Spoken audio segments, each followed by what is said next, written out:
Nicola Sturgeon is facing a vote of no confidence, with the Scottish Conservatives insisting there is no longer any doubt she lied to the Scottish Parliament and broke the ministerial code as explosive Alex Salmond documents are released. BBC Scotland political editor Glenn Campbell tweeted, "The Scot Tories are to call a vote of no confidence in First Minister Nicola Sturgeon, accusing her of lying to Parliament, which she denies. Scottish Conservative leader Douglas Ross has insisted Ms Sturgeon must resign." He tweeted, "There is no longer any doubt that Nicola Sturgeon lied to the Scottish Parliament and broke the ministerial code. She must resign. No evidence she can provide will counter the claims of witnesses or refute that ignoring the legal advice cost £500,000 of taxpayers' money." The Scottish Conservatives had earlier said they will press ahead with a vote of no confidence in Scotland's Deputy First Minister John Swinney until all advice from the Mr Salmond legal action is released. MSPs have twice voted against the release of the advice.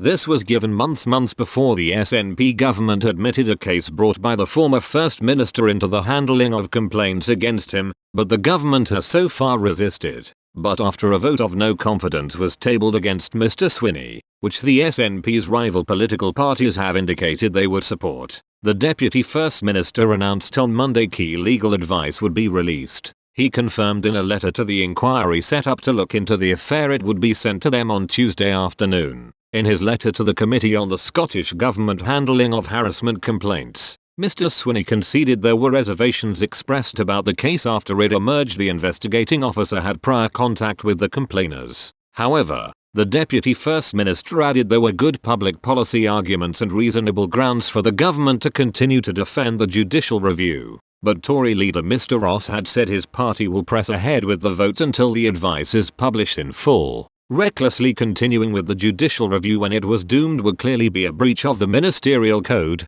Mr Ross said. The public deserve to know exactly what mistakes were made. John Swinney is not getting away with releasing only the evidence he wants us to see. We will press ahead with the vote of no confidence until all the legal advice is published. I'd like to thank other opposition parties for supporting Scottish Conservative moves to have the legal advice released for a third time. The government must be held to account, and by uniting behind our motion, we will ensure the will of the Scottish Parliament is respected."